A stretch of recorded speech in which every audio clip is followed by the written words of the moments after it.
What is the biggest river in the world?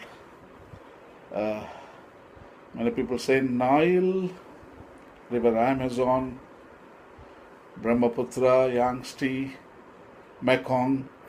No, the biggest river name is the Global Conveyor Belt. Anyway, where is it? It is not on the surface of the earth, but it is under the ocean.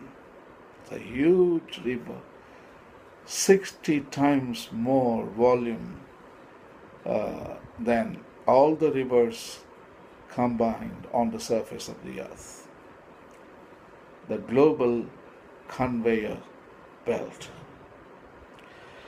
Invisible to us creatures, an underwater current circles the globe with a force 16 times as strong as all the rivers combined.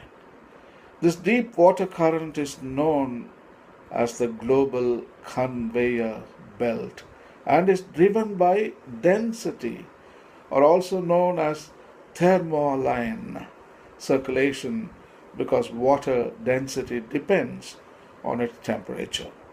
Thermo, temperature, and salinity, haline. Thermohaline.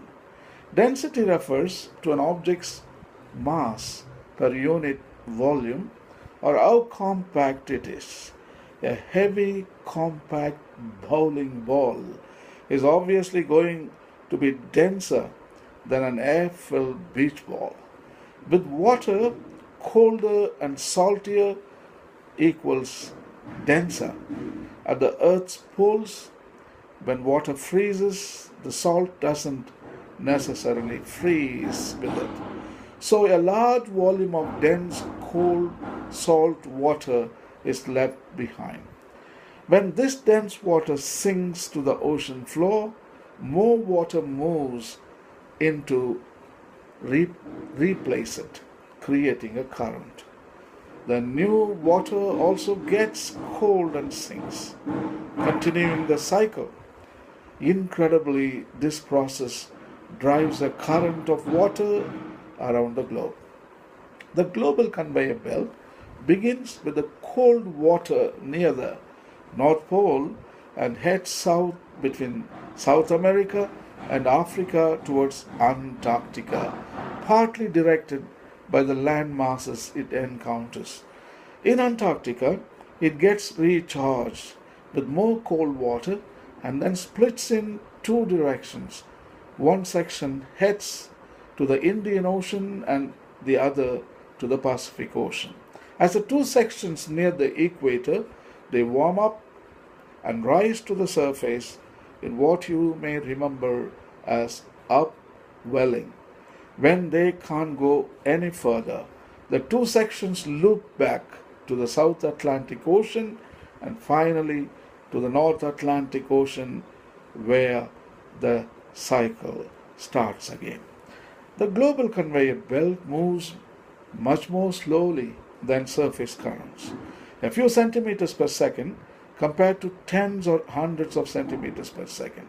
Scientists estimate that it takes one section of the belt 1,000 years to complete one full circuit of the globe. However slow it is, though it moves a vast amount of water, more than 100 times the flow of the Amazon River. The global conveyor belt is crucial to the base of the world's food chain. As it transports water around the globe, it enriches carbon dioxide poor, nutrient depleted surface waters, be carrying them through the ocean's deeper layers where those elements are abundant. The nutrients and carbon dioxide from the bottom layers that are distributed through the upper layers enable the growth of algae and seaweed that ultimately supports all forms of life. The belt also helps to regulate temperatures. It brings warmth to Europe Otherwise, they would be locked in a permanent ice age. A well known density driven current occurs where the saltier Mediterranean Sea empties into the Atlantic Ocean. During the World War II, submarines used this current to enter and leave the Mediterranean without even turning on their engines. Many scientists fear that global warming could affect the global conveyor belt. If global warming leads to increased rain, as some believe it might, the added fresh water could decrease the salinity levels at the poles. Melting ice, another possibility of global warming, would also decrease salinity levels. Regardless of the means, the end scenario is the same. Warmer, less dense water won't be dense enough to sink, and the global conveyor belt could stop and trigger ice age, having far reaching and devastating consequences. Thank you.